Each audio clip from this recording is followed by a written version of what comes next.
இன்னைக்கு நம்ம மணத்தக்காளி கழனிச்சாறு எப்படி செய்யறதுன்னு பார்க்கலாம். வாங்க வீடியோக்குள்ள போகலாம். நான் மணத்தக்காளி கீரை சார் பண்றதுக்கு மணத்தக்காளி கீரை நான் ஒரு சின்ன கட்டு கீரை எடுத்திருக்கேன். அதுல பூவு காய் எல்லாத்தையும் சேர்த்தே எடுத்துக்கோங்க, அப்ப நல்லா இருக்கும். அதை நல்லா நான் இப்ப அலசி எடுத்துட்டு வச்சிருக்கேன்.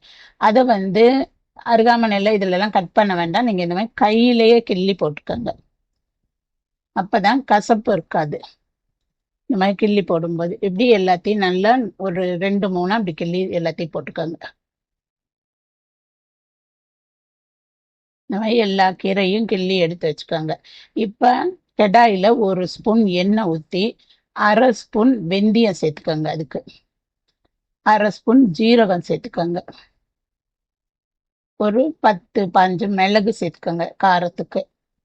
இப்போ இதை நல்லா வதக்கிக்கோங்க. கொஞ்சம் நல்லா பொரிஞ்சு வர அளவுக்கு